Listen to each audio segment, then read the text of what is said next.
started noticing like these small design problems that would bug me if I'd using it as a programming language. So I started digging around, and as I used spreadsheets a bit more, I developed some gripes with them. And at some point, I don't know how, but I decided I was going to build a spreadsheet to try out some of these problems, try some solutions to these problems that I had come across. And I'm here to talk about it after having built it for a few months now with some of my friends. Can you all still hear me? All right. So this is the rough plan for how am I going to go about this. I'm going to talk about why spreadsheets are special. I'll talk about some of the problems I had with the spreadsheets, maybe not in a lot of detail, but I think you'll all probably relate with them very quickly. I'll show off some of the spreadsheet experiments that we have been doing, and I'll talk about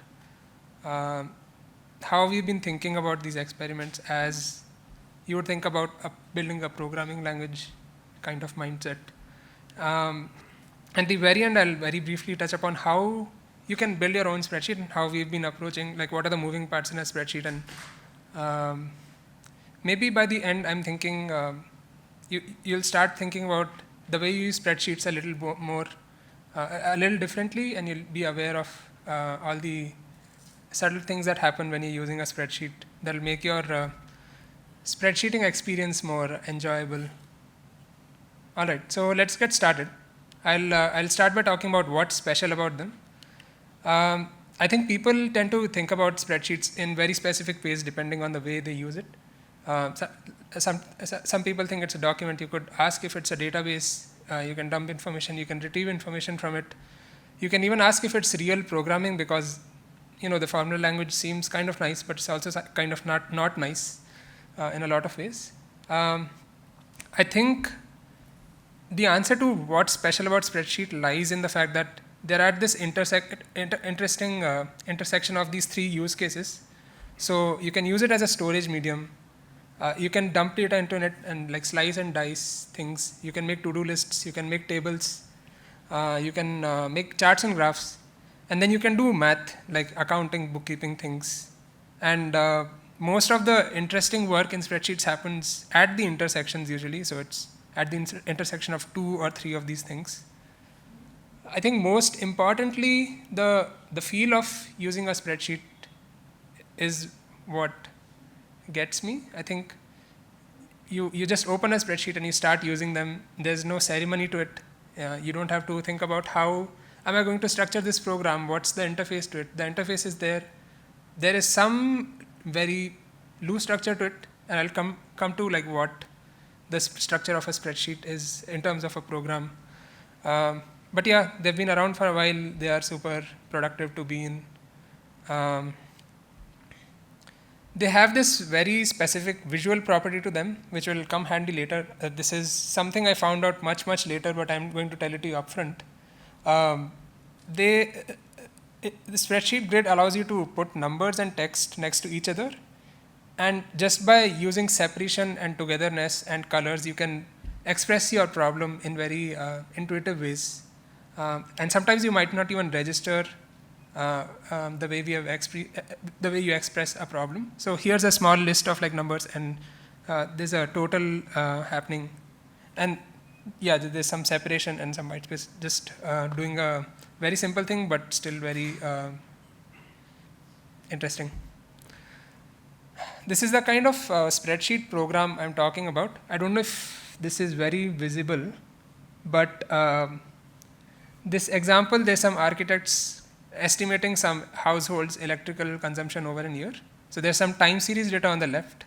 There's a bunch of like disaggregations that's happening in a few columns. There's some summaries on the right and at the bottom.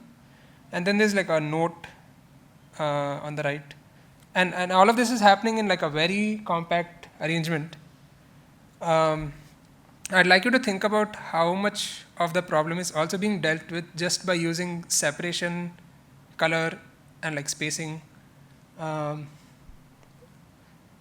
And I think there's something very viscerally different about using a spreadsheet to express such a problem.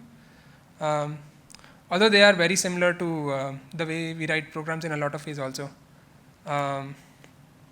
I'd like you to think about writing the same problem in your own programming language, whatever it is. And I think you'll start noticing some differences in about how you go about thinking about these problems when you're dealing with one. Yeah, this is a slide from a talk I really like by Felian Hermans, who is a spreadsheet researcher. And she basically says that spreadsheets are code. And she gives 3 reasons to support her argument. The first one is that spreadsheets are used for similar problems. The formula language is Turing complete, so you can hypothetically express any kind of problem in a spreadsheet. But I think the most revealing reason for why spreadsheets are code is that she says that they suffer from the same problems as real-world software. And I'd been using spreadsheets for a bit, so I kind of knew what problems she was talking about. Yeah, these are some of the things you start noticing very early when you start using spreadsheets. There's like formulas duplicated everywhere. Error messages are hard to understand. There's like no ways to abstract your logic into functions and so on. I found that spreadsheets were very easy to explore things in, but over time they become hard to maintain and audit. And they were really, really hard to build robust programs in the way I would think about building programs in other ways. So I'd also seen this paper while I was digging up things. It's kind of a joke paper. I actually don't know if it's a joke paper or if it's a real paper. But at the end, the author says, and he's talking about like the original spreadsheet, the first spreadsheet that was released ever, called VisiCalc. And he's talking about how if the authors had a more fundamental knowledge of programming languages, especially Lisp and APL, the spreadsheet experience would be a lot better. And I thought, hey, I know some Lisp. I can probably learn APL. And so I have maybe some chance to go solve this problem. So I thought, yeah, I mean, there's some background. This is maybe the setup for how I went thinking about this. For context, when this paper came out, this is like the predominant spreadsheet of that time. There's no color and all of these things happening, but if you look at the formula, if you look at the formulas on the right, the paper gives you like a small example of how to write Fibonacci numbers in the spreadsheet. And it doesn't look very different from modern day spreadsheet formulas. Even though the UI has like changed a lot, there's not a lot of change on the right. So this is what I thought. Maybe I should just put a better formula language in the spreadsheet. Maybe that will solve all these problems, and I can like get on with using my better spreadsheet.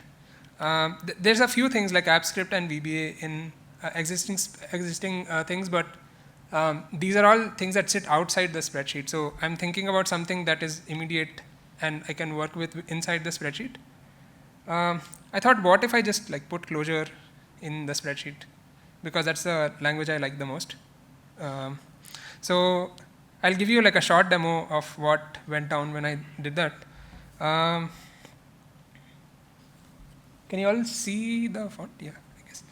So this is like a very first prototype I made.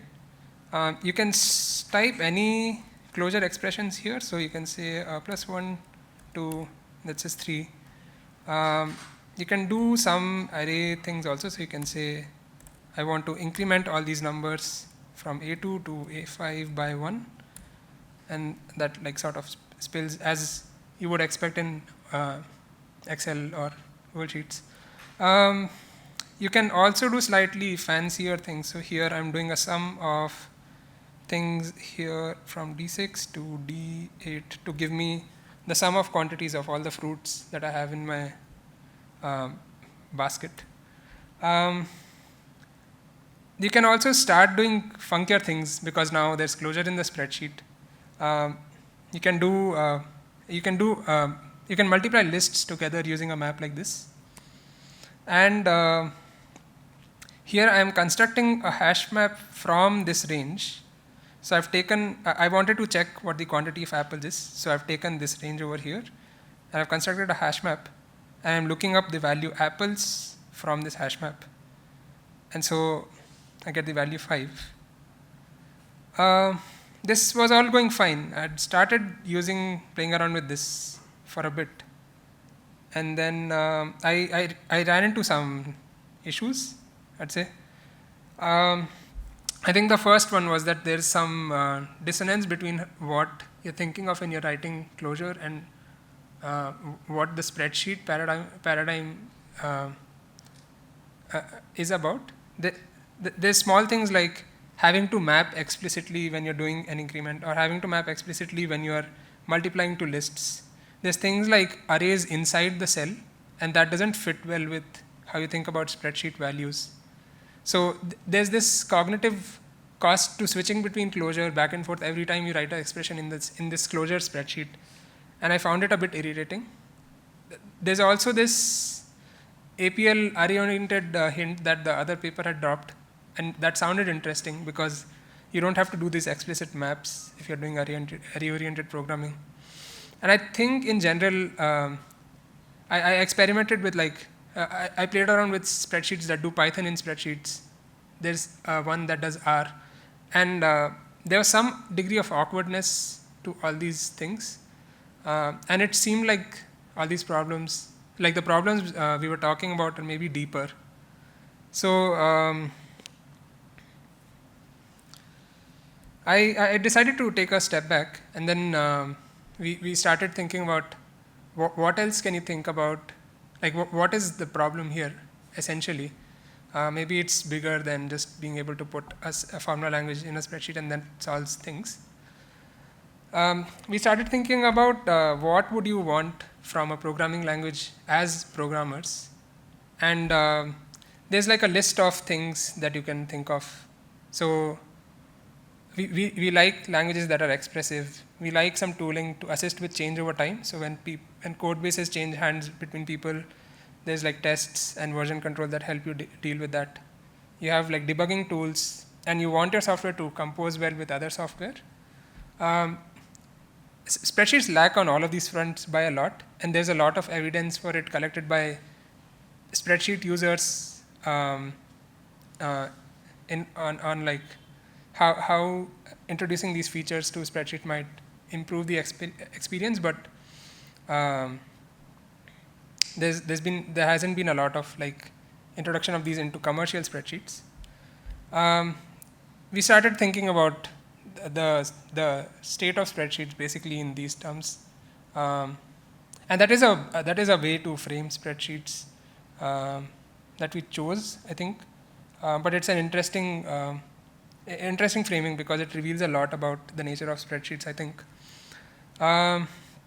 So this is the second attempt we tried. I think the focus for the second attempt has been on expressivity. So the spreadsheet canvas has like some material nature to it.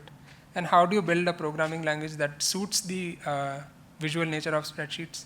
And then there's this APL thing that paper pointed about that we also wanted to try out. So I'll quickly show a demo of some of the things we've been up to in this second spreadsheet. Can you all see and read things over here? All right. So is this better? All right. So I think the stuff on the left, maybe that I'll start with that. That's maybe the more interesting, maybe the more, I can get to that quickly. That's some APL derivative syntax, but it's not fully APL derivative, and there's like just some funky things happening. But the idea is that you can write functions in the spreadsheet like this. So I've written an increment function, I've written an add function, and I've used those functions to build a count function and a sum function. And I can use these functions in the code as I build my spreadsheet. So I can be like, I have a list of numbers here, and I can say b22 to b25 dot increment. Oh, I need to put equals. Yeah. So this is sort of the general feel of how this works.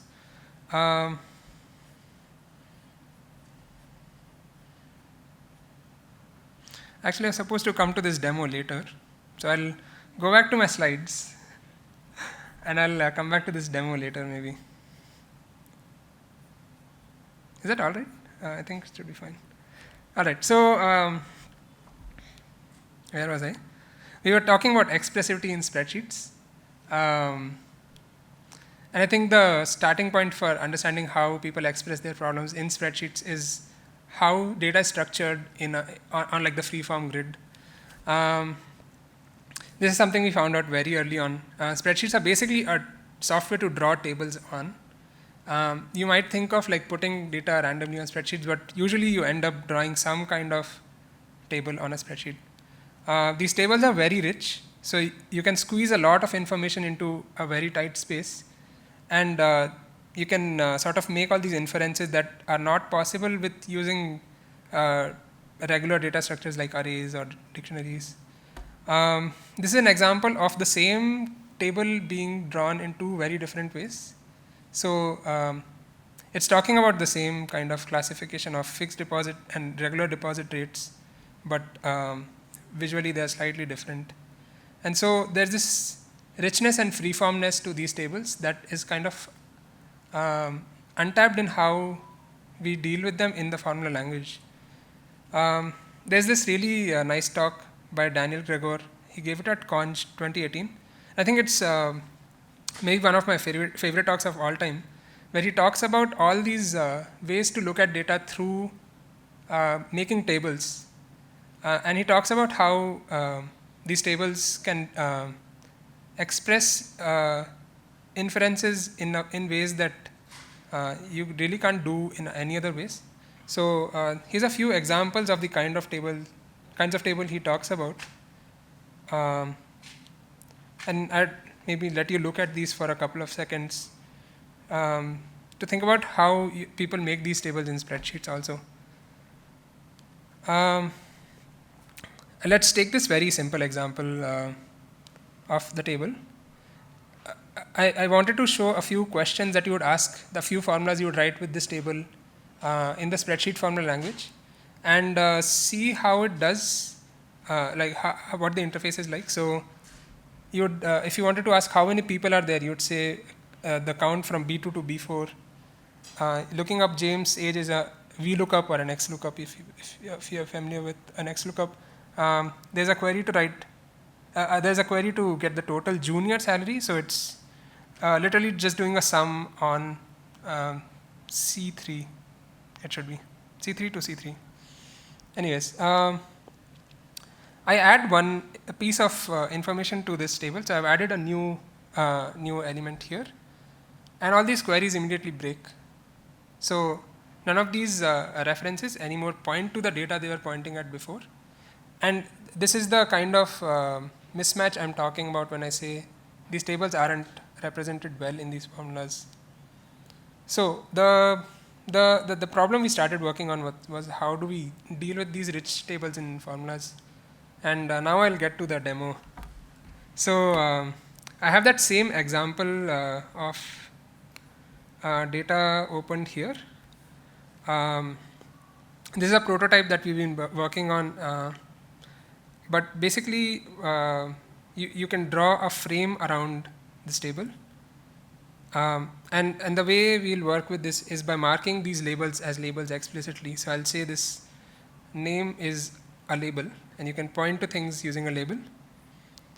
You can also say senior and junior, or let's say labels. I can start writing some queries, I guess. So I can write the query for number of people. Maybe I'll show what a frame looks like first. So I can query this frame using this frame function, and I'll give it the reference of any of the cells over here. So I'll say, get me the frame at B3, and it gets me this this data region basically, and it kind of works very flexibly. So there is no notion of like a fixed headers or a fixed data range. Then I can start asking these questions like, get me all the B3, get me all the names, And then I can call this count function that we've written on the left on this thing. So that gives me the number 3. And if I add a name here, this thing will update. Can ask maybe a little bit more complicated question, such as the junior salary. So I can say frame b3 not get junior, and maybe I can say get salary. So now the spreadsheet tells me the label salary doesn't exist, and I'm going to go up here, make this a label. Now it gets the value 3000. The nice thing about this is if I do add a value here, so if I add a new number here, let's say, and if I if I update this cell to also be a junior value, this gets updated. Oh, and I need to do a sum here. Yeah, so I get this value, which automatically changes as the visual structure of the table changes. And I think that's one of the most exciting things about this, which is you can sort of tie the visual structure of how you're working with your formula language. I think that's about it from the demo. I'll maybe write one last query and then we can go back to the slides. So James's age, I'm going to say, give me all the names.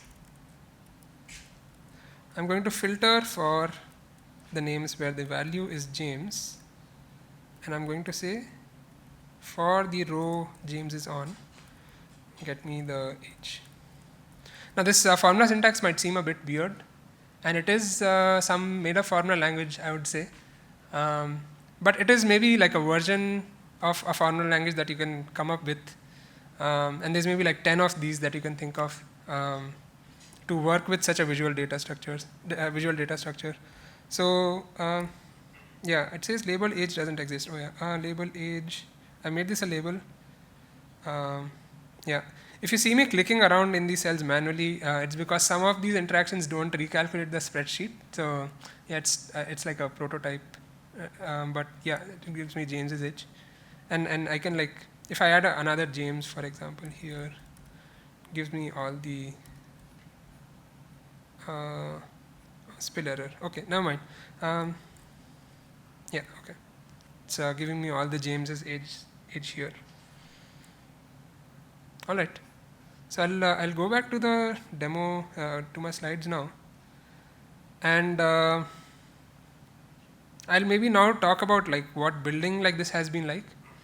We've been building this in ClojureScript, so some of these things might be interesting to you folks. Should I pause for questions here if anyone has any questions, or if anyone wanted to run anything in that, or should I take them at the end? Do it in the end.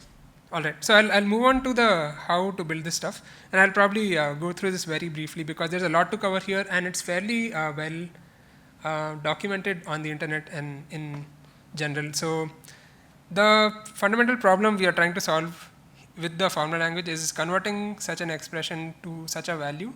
This is basically like what you would do in a programming language interpretation. I guess we are doing the same, which is we parse it into this stream of tokens. We want to interpret the expression. We want to perform a plus on A1 and 100, and then we return a value. You can write something called a context-free grammar to capture how these languages need to be, to specify these languages.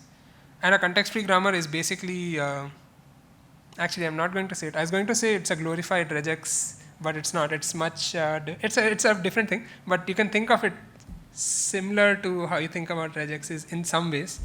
Yeah, we are using this library called instaparse to specify our context-free grammar. And what it does is it gives you, like, you parse the string and it gives you this tree. And once you have this tree, you just go about interpreting it like you would interpret any formula language, any AST. If you're familiar with how Clojure ASTs are interpreted, then this is basically more or less the same thing.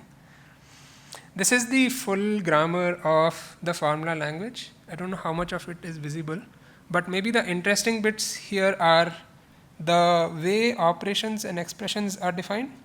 There's a function invocation somewhere here, and function chains are just expressions chained with dots. All right, so this is how the interpretation works. I don't want anyone to read this code. I just wanted to show this for the general shape of the function. So this function is called the eval ast function, and basically you recursively walk through this tree, and depending on the type of the node, you do something. If it's an expression, you apply the operator. You call the left and you call the right. You call eval ast on the left and the right, and you call the apply operator function on this. Operations are just a very thin layer on just JavaScript plus minus operators. Cell refs, we do this lookup to figure out where what the value is at the cell from the grid. And then if you're parsing an integer, it just if you're interpreting an integer, it just parses to a JavaScript. It just interprets to a JavaScript integer. The other interesting thing about spreadsheets is evaluating cells in order and in a reactive manner. So if you change a cell, the cells that depend on it, the cells that are using it in the formula, get updated. You basically need to build a graph of dependencies. And then you also sometimes run into cycles, and you need to detect these cycles and let people know that they're in a cycle and they need to fix it. For the longest time, spreadsheet evaluation was basically this, but now there is this thing called dynamic arrays in spreadsheets, and that complicates evaluation a little bit. I won't go too much into it, but there's all these very interesting articles. Actually, sorry, these two are interesting. This one is by this guy called Lord, and he has written a very nice article about how you can how to think about what spreadsheet evaluation means. This is like the standard go-to book to pick up if you are building a spreadsheet, and that's something I've written about how to calculate dynamic arrays if you want to read that. All right, it's time to think about what we have done so far, and I guess it's time to. I'd also like to think about like why all of this, why I've been doing all of this, and like share that with you a little bit. There's a lot of these reactive 2D layout tools that exist in the world that you can use to solve problems. But I think if you ask why I like a spreadsheet for doing most of these things, I think there's something very profound about this tweet I found, and I can't find the author or I can't find the original image, but they talk about how sometimes you just want a tool to make a shed, which is you need a hammer, you need some nails, you need some wood, but we usually have just tools to make skyscrapers. And when you want to build a shed and you want to do it by yourself, sometimes you want something that's simple, that's well formed, and that's in your reach. And I think spreadsheets fit that very well. It's very hard to put a finger on other tools that that fall in that space. It's also very cheap to build spreadsheets. So I think it's a cheap medium. It's a medium to build software very cheaply and quickly, and that's nice. And I think the idea that you can build small software for your own personal use and have it be maintainable and have it be nice appeals to me a lot as well. So I think that's about it. I'll come back to this slide about like what do we want as programmers, and maybe leave here. Thanks.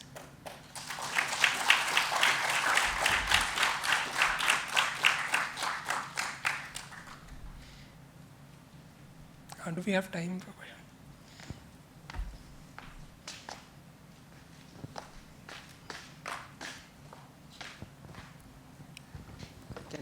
Can we go back to the spreadsheet? I just wanted to. So there's two things. One, I'll just, yeah.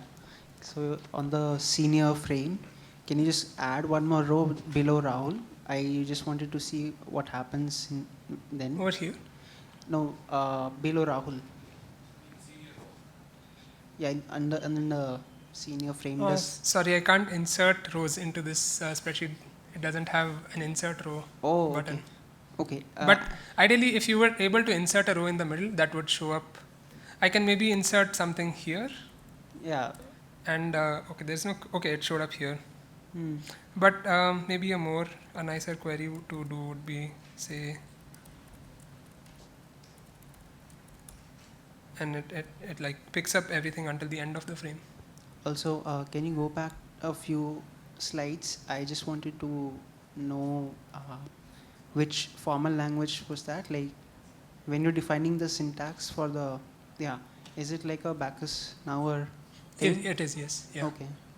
So you write your BNF grammar and you give it to instaparse, and instaparse generates that this abstract AST for you from that grammar. Okay. Thanks.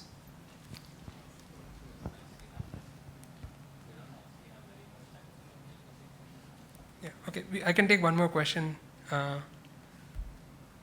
queries you wrote, that long query, can they be like stored somewhere?